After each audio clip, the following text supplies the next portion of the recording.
Hello everybody and welcome back to another episode of Mind, Money, Soul, and this is part 2 of my birthday special, which is I'm turning 30, the things I wish I knew at 20. Now before we get into the episode, I just want to talk a little bit about the Feel Good Investor course because oh my god, I'm so excited. So I was at an event recently with my friend Maya and Kagi Dunlop, which was really cool, and I had somebody come up to me from the audience and she was like, hi Laura, like, you don't know me but my name's Hayley and I did your first ever Feel Good Investor course. Honestly, I thought I was gonna cry.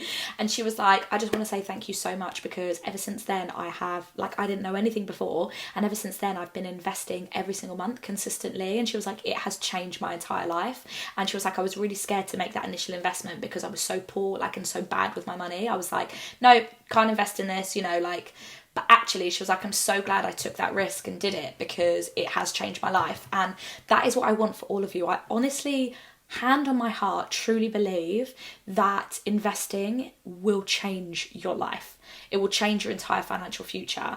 And I'm that sure in it. I would be like, join the course, and if you take the whole course and you get to the end of it and you go, I feel no more confident, or I'm just not interested and it's just not for me, I would happily give you a refund. That is how much I believe in this mini course. So it is basically taken everything that I know about investing in the stock market for the last how many years, and I've compiled it into a really easy mini course. And the key thing here is, especially if you're a woman, there is a massive pension gender gap. So when you think about your pension, it's basically the pot of money that you need to retire on when you're older. So maybe, in your 60s. But what is happening is men are having nearly double the, on average, amount that women have in their pensions, and yet women live longer. So essentially, not only are we living longer than men, but we have less in our pension pots. Now, this is because of taking career breaks to have children. We're more likely to be the carers for our fat older parents, all of these things.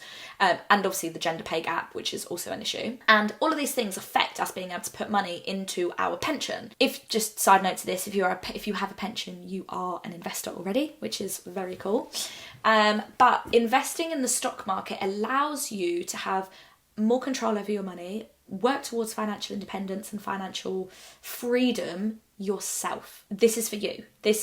You are relying on yourself. You are making your money work hard for you, so that no longer are you having to rely on, oh God, I'm gonna have to be working until I'm 90 because I don't think I'm gonna be able to afford to live. How many times have you thought about, your life a couple of years down the line, and you've looked back and you've gone, my God, I've earned so much money and I don't really have much to show for it. I've got some nice holidays, I've had some nice experiences, I've got some nice clothes maybe, but I don't have anything that is working hard for me. That is what investing does. It allows you to work hard. When you then get your hard-earned pennies, put that money to work so that further down the line, you are no longer having to work and your money is doing the work for you. It is so powerful. So if you want to join the course, it's only £199. It starts on the 6th of November and the course dates are 6th, the 7th and the 8th. They're the 3 main workshops. If you can't make them, you can catch them on replay, and the doors are open. So grab your space. The link is in the show notes. But without further ado, let's get on to the episode. Okay, so carrying on from the 10 from last episode, we'll be moving on to number 11. So number 11 is your intuition never lies. Your gut feeling is there for a reason. Now, I spent my entire life telling people I met, telling my friends, telling myself that I don't have an intuition. I honestly, truly believe that I didn't have an intuition. I was so out of touch with it that I honestly thought I didn't have one. And it wasn't until I understood that I did have one. It was just buried deep under layers of beliefs, limiting beliefs, of not enoughness, of all of the things. I had to peel back the layers so that I could find it. I had to do the little detective work. And you need to learn what your intuition feels in your body. So I figured out that my intuition feels it's kind of like a warm fuzzy feeling, and I get a tingly feeling kind of at the top of my abdomen, top of my stomach. And when it's a no, and it's it's a wary, a warning kind of gut feeling, it happens a lot lower in my stomach, more the lower part. So even just knowing this was such good data for me. And there have been so many times where I go, fuck me, I knew that I should have listened to my intuition. I didn't realise that was an intuitive feeling until you reflect.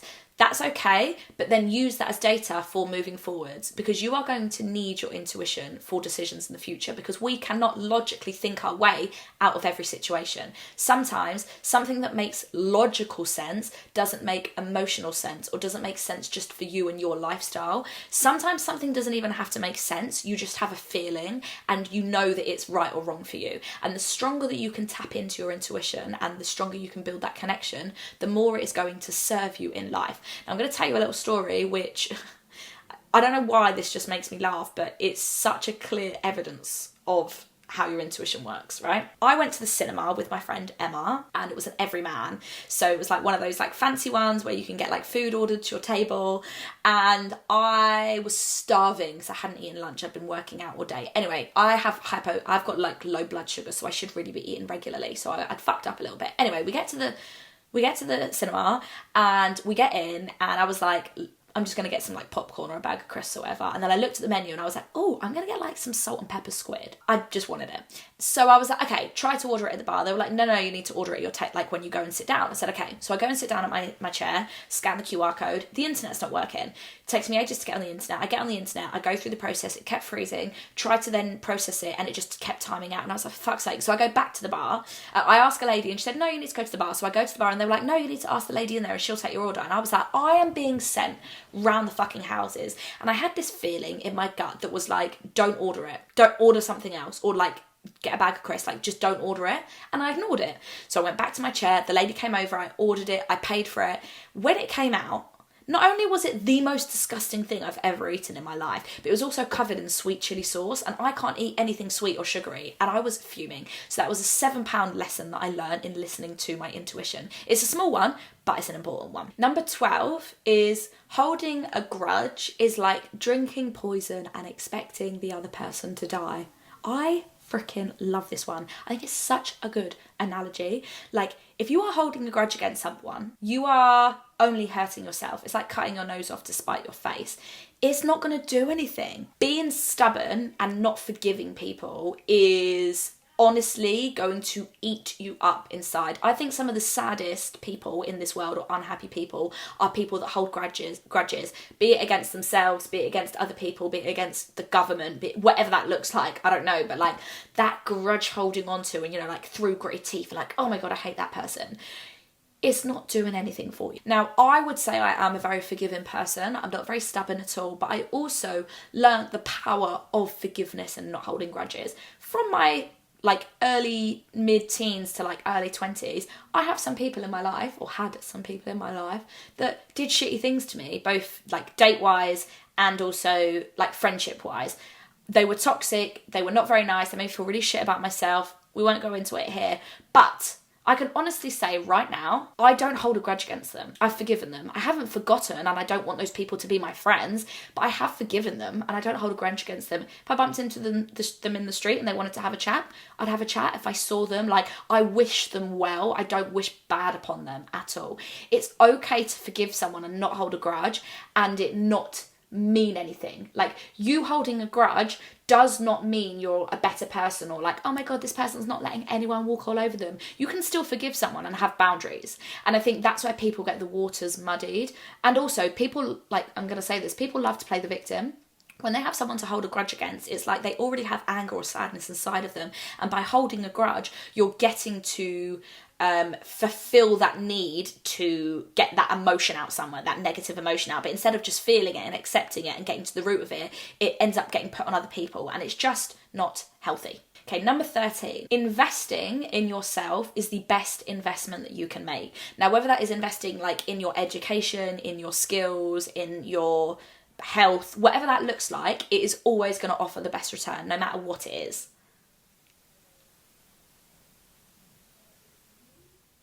So whether that is, going to university and getting a degree that's going to help you earn more, whether it's learning business skills so you can set up your own business and uncap your income ceiling, whether it is learning how to invest your money so that you can grow more money in the future. When you make an investment, the point of it is that you spend money on something that you expect to make a return in the future. Otherwise, it wouldn't be an investment. So for example, that's going to sometimes be tangible, sometimes it won't. So for example, education. You go to university because you hope and expect that by having a degree in your chosen field, it will allow you to either progress quicker or get a higher income that you wouldn't have had if you didn't invest that money in the course in the first place.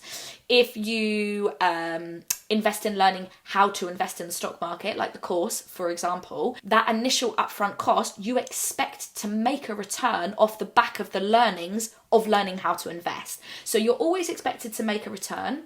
And I think the key thing is it's not you throwing money away, it's you making an investment in yourself, in your skills, in your life so that you can better yourself and have a better life and reach your goals and all of those good things. But just because we have access to the internet and there's so many free things, absolutely go and read books, listen to podcasts, watch YouTube videos, can't talk, do all of the things.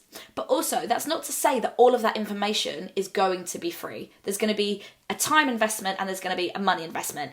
Time investment is obviously you offering up your time and energy to learn something. That might be free content, not free content, but it doesn't matter about the price. And then obviously money and physical, like financial investment, is you are giving your money over for something. Now, sometimes that also might require you to invest your time and energy, or sometimes it won't. But the key thing is an investment in yourself is going to pay the biggest dividends, but it's not necessarily always going to come free. It might come at a cost. So, and I give this example about the Feel Good Investor course, right? I spent a year learning, compiling all this information, researching, doing all of the things so that I put it into a short mini course so that people save time. So when they pay me or pay for the course, they are saving themselves all of that time trying to figure it out for themselves. They are going to someone who has done the work before them and is offering it in an easy to digest way. So for example, when I joined a mastermind about a year ago, it cost me about £15,000 because I was working with somebody who has got a much more successful business than me, and I was learning all the mistakes she'd made. I was learning things. I was fast tracking myself, and it was one of the best investments I could make. It was also one of the biggest investments I could make, or have made today. But it helped me like fast track my business. It helped me like cut corners because I was doing it with somebody who had an opinion and an experience in it. So an investment in yourself always will offer the best return. Number 14 is your life is defined by the monotony of what you do every single day. Now, I love this one because I remember watching a TikTok video and this girl was like, she was Australian, and she was like, oh, I've just realised what you do with your day every day is your life. That is your life. It's not the bigger things you want. It's not your goals. It's what you do on a daily basis. And I was like, oh my God, it hit different. I don't know why, but I was like, yeah, like the past and the future only exist in your mind. All we actually have is the present. So how you are treating yourself, how you are acting, how you are behaving, the things that you are doing on your day-to-day basis is your life. Take an example. I love live music. Love it. Because of COVID, I couldn't go as much, couldn't go out to gigs, couldn't do all of those things. And I'd be like, oh my God, I love live music so much. And then I was like, oh, I've literally not seen any live music properly for like 2 years. And I was like, I have to be proactive.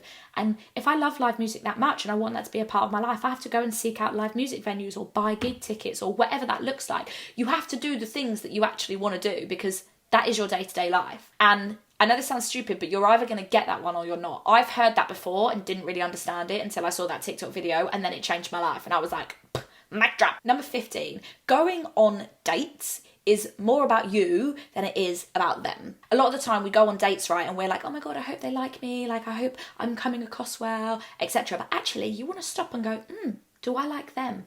What is it I like in them? What is it I don't like in them? This is just as you want them to be doing that to you, you want to be doing it to them as well. You don't want to give all the power to them and they're getting to decide, they're getting to choose. You want to make sure, you want to make sure that you feel good about it too. I honestly have learned so much from going on dates over these years. I've learned what I do want in a partner, what I don't want, what I like, what I dislike, what my boundaries are, all of those things. And I've been single for 30 years and I would rather do a whole nother 10 years completely single until I was 40 than get with someone that doesn't make me feel good, doesn't respect me, isn't right for me, and doesn't add value to my life. Now, that's not to say anybody out there who's watching and listening to this, like, if you're in a relationship that's really not right for you, like you've made a massive mistake, it's just a learning curve, and you can come away from that and go, okay, I learned something from that situation. But that is why dating is so important, because you learn so much about yourself as well as them. Number 16, learn how to establish boundaries. Having boundaries does not make you a selfish person. I'm telling you now. Like, having boundaries is so important for your own mental health and also for the other people, because when you implement boundaries, other people will respect you and hopefully start to implement their own boundaries. You having a boundary with how much time you can offer someone, how much you can be there for someone, what you're going to do for someone, whatever that looks like, is okay, because you have to be your own number one priority. You have to make sure that you are doing what you need for your own health, and having boundaries is healthy for everybody involved. I wish I knew this sooner, because I just used to do everything for everybody. At any point I would put my shit behind, like when I was younger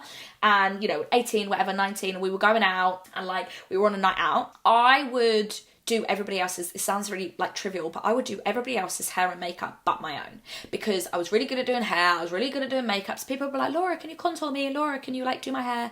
And I'm like, yeah. And I would never get enough time to sort myself out. So I would always end up rushing my hair, rushing my makeup, feeling like shit, not feeling good enough, all of those things, all because I didn't have healthy boundaries of, yeah, of course I can do it, but let me just do me first.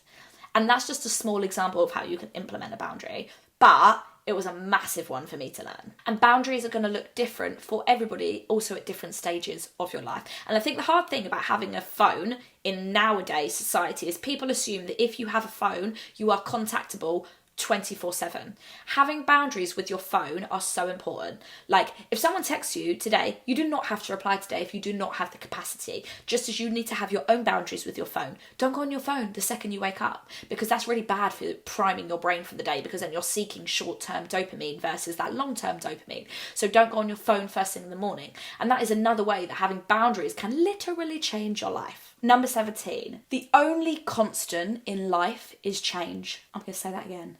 The only constant in life is change. I love this one because not only does it help you acknowledge that you're not always going to feel a certain way. Like if you are feeling a negative or a discomfort or an uncomfortable feeling, it's not always going to be like that. It literally can't always be like that. It will go and ebbs and flows. Just as if you're really happy and you're really joyful, know that that also is fleeting. So that will change too. So enjoy it as it happens, knowing that it's going to come and go. And the key thing about this as well is you're allowed to change your mind. If you want to change your mind every single day about something, you absolutely can. Life is about growing. You are going to be growing for the rest of your life if you want to. Some people don't grow because they choose not to learn and reflect, but that's a whole nother episode. But growing and changing is really, really important. And I think we get asked to make decisions about our lives, really important ones from a really young age, and you feel like they have to stick, like what you choose for your A-levels, what you choose at university. If you go to university and you do maths and then suddenly you decide your mind and you want to be a singer, that's okay. It's not waste. That's not shame on you. You're not a failure. You just changed your mind, and that is okay. And if you have people come to you and they're like, you've changed, you'll go, oh my God, I know, it's great, isn't it? That will stump them, because they'll be like, oh, I should be changing too. Wonder if you are like party girl, you go out drinking all the time, you're out on the town, you're out and about, you're living your best life, but you're getting drunk and you're really hungover and you go, I'm ready to be like a matcha drinking yoga girly, and one day you just wake up and that's what you want to do with your life. That's okay. And then if you suddenly change your mind and you're like, okay, well now I want to go and like work for a big corp and I want to be like Sex and the City, like, kind of girl, going out on dates, being mysterious. Okay, you can go and do that. Like, all of those versions of you could exist all at once if you wanted, but the key thing is it's okay to change your mind, and change is the only permanent thing in this world. When I decided that I didn't want to be an actress anymore and I was going to set up a blog and I was going to move to London and just like see what happened, oh my God, that was so hard for me, because it was so much a part of my identity being an actress. Like, I would go to parties and I would get introduced as like, hey, this is Laura, she's an actress. So then to have that part of your identity taken away, I was so scared to make a change. I was just like, I feel like a failure, I don't know who I am, but I was brave enough and bold enough to go, but this is what I'm doing, and I did it. And now, like 5 years down the line, I'm not, Laura the actress. I'm Laura, I'm a money and mindset expert. And that's how people know me. And I, 5 years ago, would never have thought that. But I committed to the change. I knew what I wanted. I went after it. And suddenly, over time, you realise how things change. And it's so beautiful. Number 18 is your daily actions literally become your life. So this is kind of from the James Clear book about habit stacking and about being 1% better. But it's so important to create habits and create a routine in your life that supports you and helps you work towards what you want, because people overestimate what they can do in a week but underestimate what they can do in a year. If you want to get fit, you do not have to spend hours and hours and hours at the gym and restrict all of your eating and go like hell for leather and then expect to be skinny at the end of the week. Instead, what you could do is build a routine whereby you exercise 2 or 3 times a week, you enjoy doing it, and then by the end of the year, if you are consistent with it, you will literally look so different. And I have created a routine for myself in the morning and in the evening that works so well for me that I feel like I couldn't live without. And I kind of like, there's different variations of it, but it's like wake up, I ice my face, I think about what I'm grateful for, I walk to yoga, I do a yoga class, I get matcha, come home, I get ready, and sometimes I read, sometimes I journal, sometimes I meditate. So there are different things in there, but those habits are not only what help my mental and my physical health, but I also trust that over time they will compound. And that's what small marginal gains is about. Like over time, the small little habits is what makes up your life and who you are as a person. So that is your routine, and your small habits are really, really, really important. Number 19 is you cannot control everything in life. So focus on the things that you can control and do your best to ignore the things that you can't. So when I read Stephen Covey's book, 7 Habits of Highly Effective People, there's this thing called the circle of influence and the circle of control. No, the circle of concern and the circle of influence. So the first circle, the circle of concern, contains things that you don't really have much control over. So that might be things like the economy, people's attitudes in society, the way that people drive, the decisions that other people make. Like, they're the things that you have no control over, really. And devoting your time and energy to them is usually a waste of time.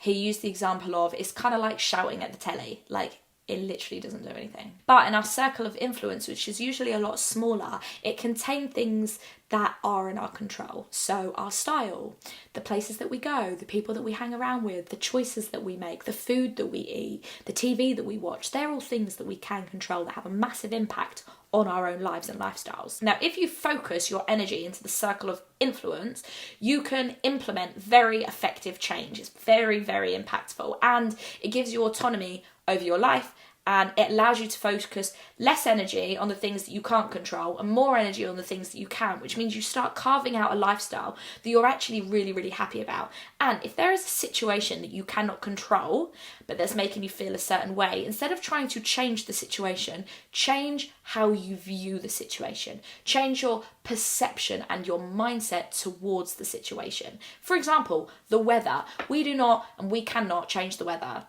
So if it is raining, you have 2 options. You wake up and you go, for fuck's sake, it's raining, like, I'm really annoyed about it, and now I'm going to have a bad day, and now this, and then. Or you really acknowledge, I actually can't do anything about the weather, so instead, what I'm going to do is prepare myself, make sure that I'm wearing good clothes, and I'm going to change my view. How beautiful is the weather? It's going to wash away the bird poop that's on my window. I can go outside and dance in it, and it's very beautiful. So, like, the perception of it changes the energy of it, and it will change your mood and the way that you show up in life. So that's why that's so important. And the final one, which I had to put on there, it's a very vulnerable one, but I think it's really important for me to talk about, especially for us gals, is that sex can be fun and safe if you do it with the right people. Now, I really struggled for years around this idea of like enjoying sex, who it was for, what was meant to be going on, how I viewed my body, how I viewed myself in that situation. And I very much felt like it was always more important about the pleasure of the other person and never of me. And I honestly, on my hand on heart, have probably only started to change my opinion on this or my feelings on this since January this year. So like less than a year. And now I'm like, oh, sex is meant to be enjoyable for everybody involved, not just one party. And it's meant to it's okay to feel vulnerable in that moment, but you're meant to feel safe. And doing it with someone who makes you feel confident, makes you feel safe, makes you feel, whatever, is really, really important, because sex is there to be enjoyed, and sex isn't something that we should be ashamed of or that we should hide about. It's something that is there to, it's one of the pleasures of life. So yeah, I would say my last tip is, if you're listening to this, it's really important to know that sex is for you, and that it's meant to be enjoyable, and it's meant to be fun, and it's meant to be with someone who you actually enjoy doing it with. And that is the end of the 2-part series of things I wish that I knew at 20. So I hope that you enjoyed this. I would love to hear your thoughts on it. Feel free to reach out, slide into my DMs, whatever it is. And yeah, I really have just gone off on a tangent there. So yeah, that brings us to the end of the special birthday series on 20 things I wish I knew at 20. I hope you enjoyed them. Please feel free to slide into my DMs and ask me any questions or share with me any thoughts. And I hope you have amazing weeks, and I will see you next week.